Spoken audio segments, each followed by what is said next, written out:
Neha office के लिए तैयार हो रही थी। सरिता ड्राइंग रूम में पेपर तो पढ़ रही थी, पर उनका पूरा ध्यान अपनी बहू नेहा की ओर ही था। लंबी सुडौल देहष्टि, कंधों तक कटे बाल, अच्छे पद पर कार्यरत अत्याधुनिक नेहा उनके बेटे रोहन की पसंद थी। सरिता को भी इस प्रेम विवाह में आपत्ति करने का कोई कारण नहीं मिला था। इतनी समझ तो वो भी रखती है कि इकलौते योग्य बेटे ने यूं ही कोई लड़की पसंद नहीं की होगी। उन्होंने मुख सहमति दे दी थी, पर पता नहीं क्यों उन्हें नेहा से दिल से एक दूरी महसूस होती थी। वे स्वयं उत्तर प्रदेश के मेरठ शहर में अकेली रहती थी। पति श्याम सालों पहले साथ छोड़ गए थे। रोहन की नौकरी मुंबई में थी।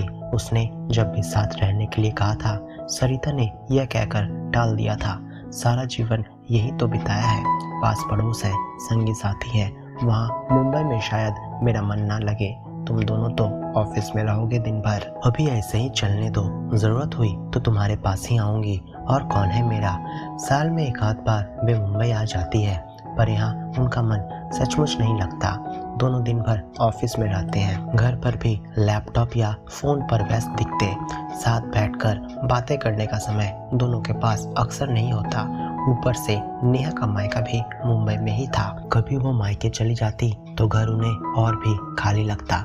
नया साल आने वाला था। इस बार वे मुंबई आई हुई थी। नेहा ने भी फोन पर कहा था, यह आना ही आपके लिए ठीक रहेगा, मेरठ की ठंड से भी आप बच जाएंगी। नेहा से उनके संबंध कटु तो बिल्कुल भी नहीं थे, पर नेहा उनसे बहुत कम बातें करती थी। सरिता को लगता था कि शायद रोहन उन्हें जबरदस्ती मुंबई बुला लेता है और नेहा को शायद उनका आना पसंद ना हो। नेहा की सोच बहुत आधुनिक थी। उनका मन हुआ कि वॉकर की सहायता से ड्राइंग रूम तक जाकर देखें। ये 2 बेडरूम फ्लैट था। वे बड़ी हिम्मत से वॉकर के सहारे अपने रूम से बाहर निकली तो उन्हें बच्चों के रूम से नेहा का तेज स्वर सुनाई दिया। उनका दरवाजा पूरी तरह बंद नहीं था। न चाहते हुए भी उन्होंने नेहा की बात पर ध्यान दिया। नेहा तेज स्वर में कह रही थी, माँ तुम्हारी है, तुम्हें सोचना चाहिए। सरिता को तेज झटका लगा।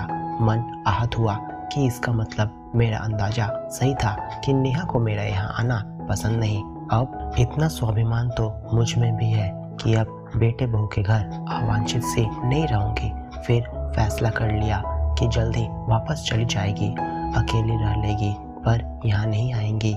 इसलिए नेहा इतनी गंभीर रहती है। उनकी आंखों से मजबूरी और अपमान से आंसू बहने लगे। चुपचाप अपने रूम में आकर लेट गई। थोड़ी देर बाद नेहा उनके लिए शाम की चाय लेकर आई तो उन्होंने उसके चेहरे पर नजर भी नहीं डाली। नेहा ने कहा, माँ उठिए, चाय लाई हूँ, ले लूंगी, तुम रख दो। नेहा चाय रखकर चली गई। सरिता का दिल भर आया। कोई उनसे पूछने वाला भी नहीं कि वो क्यों उदास दुखी है। थोड़ी देर में उन्होंने ठंडी होती चाय पी ली और रोहन को आवाज दी। रोहन आकर गंभीर मुद्रा में बैठ गया। उन्हें बेटे पर बड़ा तरस आया। सोचा, पिसते हैं बेटे माँ और पत्नी के बीच।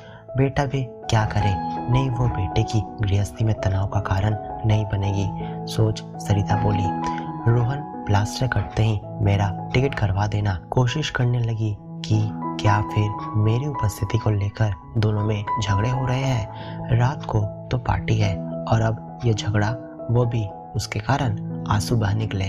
नेहा की आवाज बहुत स्पष्ट थी, माँ को कहने दो, तुम कैसे माँ को वापस भेजने के लिए तैयार हो। माँ इतनी शांत स्नेहिल है, उनसे किसी को क्या दिक्कत हो सकती है। वे दिन भर अकेली रहती है, उनका मन नहीं लगता होगा, तभी उस दिन अपना टिकट करवाने के लिए कहा होगा। मैंने अपने ऑफिस में बात कर ली है, जब तक उनका प्लास्टर नहीं उतरता मैं वर्क फ्रॉम होम ही कर रही हूँ। बहुत ही ज़रूरी होगा किसी दिन तब चली जाऊंगी। तुम बेटे होकर भी उन्हें भेजने की बात कैसे मान जाते हो, और कौन है उनका। वे अब कहीं नहीं जाएंगी, यही रहेंगी हमारे साथ। मन में उठे भावों के उतार चढ़ाव से वाकर पकड़े सरिता के तो हाथ ही कांप गए। चुपचाप आकर अपने बेड पर धम से बैठ गई कि वह क्या सोच रही थी और सच क्या था। वो कितना गलत सोच रही थी। क्या उसने अपने मन के दायरे इतने सीमित कर लिए थे कि नेहा के गंभीर स्वभाव उसकी आधुनिकता को ही जांचने परखने में लगी रही। उसके मन की गहराई तक तो वो पहुंच पहुंच ही नहीं पाई। उफ, उस दिन भी तो नेहा यही कह रही थी कि माँ तुम्हारी है, तुम्हें सोचना चाहिए। सच ही तो है कि कई बार आंखें जो देखती है, कान जो सुनते हैं, वही सच नहीं होता। वो तो नेहा के कम बोलने, गंभीर स्वभाव को अपनी उपेक्षा समझती रही, पर यह तो नेहा का स्वभाव है, क्या बुराई है इसमें। उसके दिल में तो उसके लिए इतना अपनापन और प्यार है। आज नेहा जैसी बहू पाकर तो वो धन्य हो गई। आंखों से सब कुछ स्पष्ट नहीं दिख रहा था, सब कुछ धुंधला सा गया था। खुशी और संतोष के आंसू जो भरे थे आंखों में।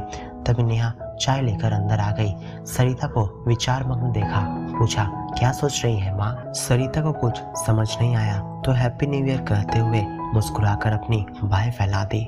कुछ न समझते हुए भी उनकी बाहों में समाते हुए कहा, ये क्या माँ, अभी से?